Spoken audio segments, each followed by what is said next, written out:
What's up, y'all? All right. So today I'm going to talk about the second of the vegan staples, rice.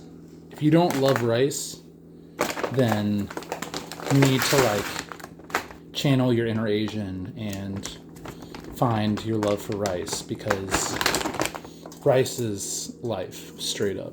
It's amazing. Okay, so when I cook rice, I probably cook about 2.5 pounds of rice. So this is a 5-pound bag. I'm gonna do half the bag or so. Boom. And of course you can use a rice cooker. Rice cookers are amazing, but I like to use what I got on hand. So this is what I'm doing. All right, a bunch of rice, right? Probably lasts me a day, maybe two, depending upon what else I have. Sweet. Oh, I love it. Okay. Oh yeah, and then also, rice is so versatile. So my favorite is rice with tamari or soy sauce. It's just the bomb. It's amazing.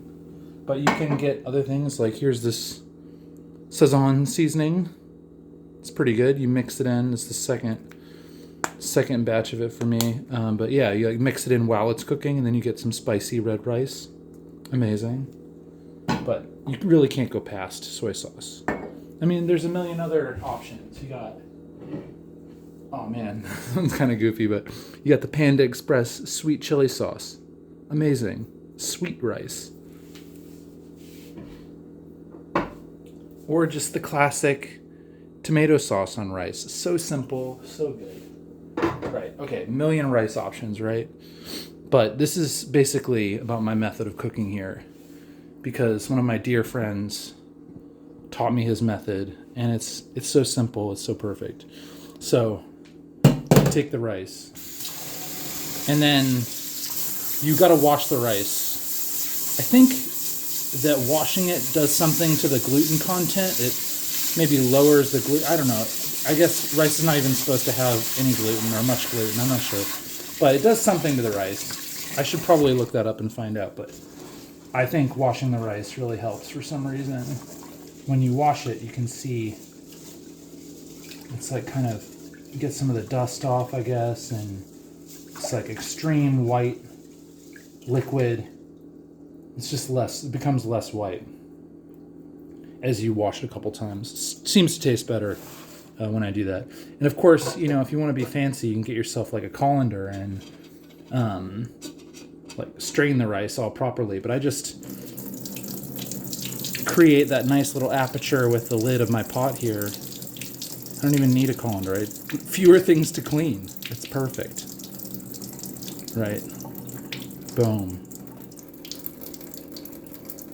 And then I like to give the rice about 2 good washes. That seems to be ideal based on my rice experience. And like I said, I probably have I said, I'm gonna eat this in a day or two. I probably eat rice 5 or 6 days a week, at least. And if not every day, I mean, I would be happy having rice every day. It's got to be one of the best foods of all time. And you really, if you're talking about foods that are high energy, low cost, super cheap, and eaten by billions of people. I mean, think of all the Chinese people, all the Japanese people, Indian people, Bangladeshis. I mean, right? There's just Vietnamese, Thailand. Everyone eats rice. It's amazing how it's just it's like the most magical grain. And I love bread and pasta and whatnot. Yeah, but rice might be like the greatest grain ever. It's just too good.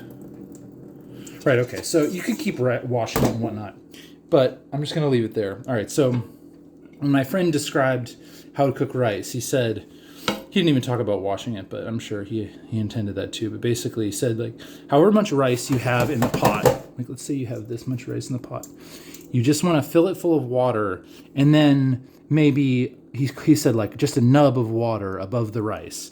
So maybe half of my thumb here worth of water over the rice is really all the water you need.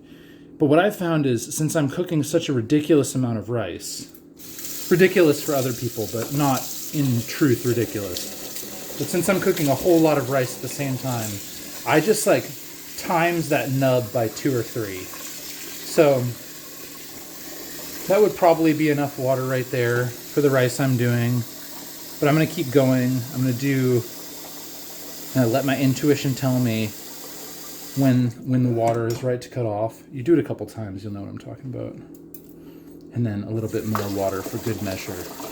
Excellent. Of course, if you wanted to be like super eco, or not eco, but if you wanted to be like even more healthy with this, you could of course use some filtered or distilled water instead of the terrible tap water.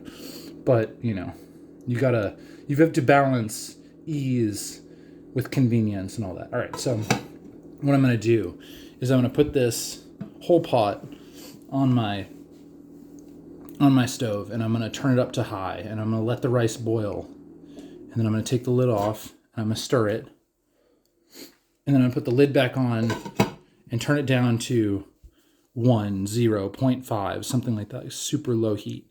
And then I'm just going to leave it covered for about 20 minutes, and then I'm going to come back, and I'm going to take the lid off, stir it again, and put the lid back on, and then about 4 or 5 minutes after that, it will be perfect.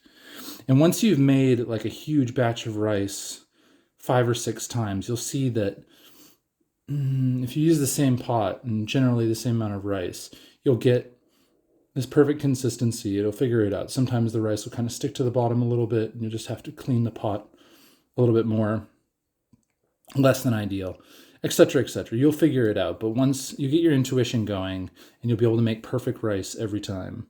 Like I said, of course, you can go get a rice cooker, and that's awesome too. But this is how I like to do it with what I have on hand right now. Anyway, hope you all are doing well, and I'll see you in the next one.